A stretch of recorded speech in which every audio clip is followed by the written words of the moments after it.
Hello, and today I'd like to read to you the latest blog post from drleeds.com. The title is White Knuckling Onto Suboxone. Now that's a little bit of an unusual title, so I'll explain.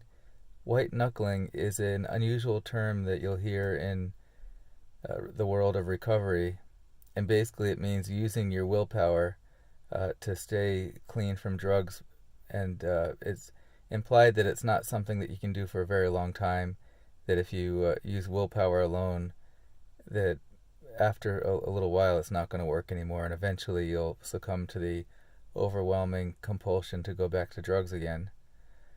And so I'm using it in the context of that for a short period of time, willpower will work.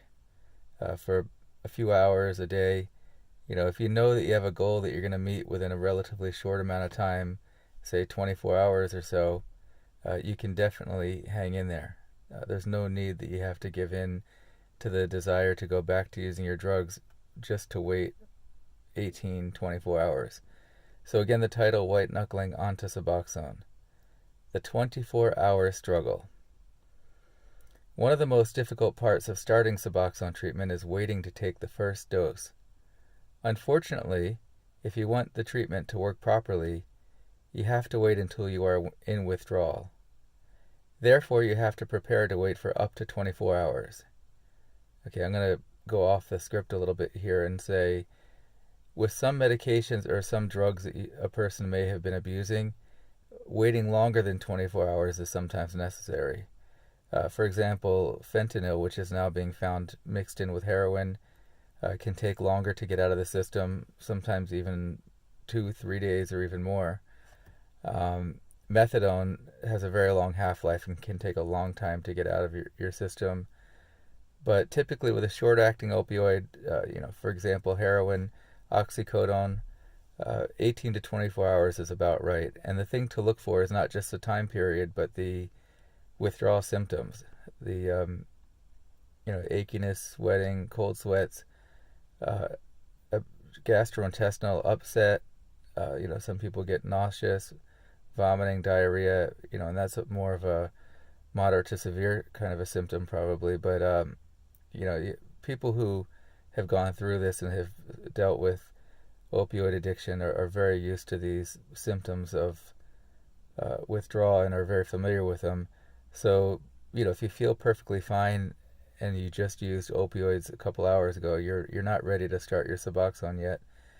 And ideally, if you've never done this before, it's great to do what they call an in-office induction, where the doctor and his staff or her staff observes you taking your first dose. And that way, if you do have a reaction or what they call precipitated withdrawal, you're under the care of the doctor, and it'll be a little bit easier that way. That being said, more recently the experts have decided that at-home induction is perfectly acceptable, especially for people who are very familiar with the process and have been through it before. So let's continue. In some cases, you may have to wait longer. Fortunately, when you do take that first dose, the withdrawal sickness will subside and you will feel better. During the waiting period, you must resist the urge to get high again. In recovery circles, they call this struggle to resist drug cravings white knuckling, as described in this article. And there's a link to an article that talks about the term. Why do I have to wait so long to start Suboxone? While Suboxone's main ingredient, buprenorphine, is an opioid, it is also a blocker. Because of this, it will interact poorly with any remaining opioids in your system. This means that if you take Suboxone too soon, you will feel more sick rather than better. So waiting it out from your last opioid use until you are fully ready for your first Suboxone is important. So what I just described there is precipitated withdrawal. If you take the Suboxone too soon, it will make you feel sick instead of better like it's supposed to do. So why is white knuckling? Is white knuckling... Oh, I guess I have a little grammar error there. I'll have to go back and correct that. Is white knuckling a good thing? Yes and no. It is a very good thing for you to do whatever it takes to hold out and not take more opiates or opioids. In fact, it can be a matter of life or death. Hence, you should have a loved one stay with you, give up the phone and car keys, do some deep breathing exercises, read recovery literature. In short, do what it takes to stay focused so you can get through the time when you can finally take your first Suboxone. So looking back, so why did I say yes and no?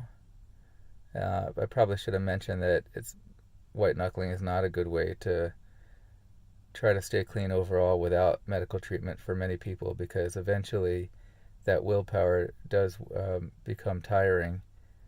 People have only so much willpower. So yes, I believe anyone can make it through that approximately 24-hour period, plus or minus. But to go for days, weeks, and months and years, at some point it just does get tiring to continuously fight the urge over and over again.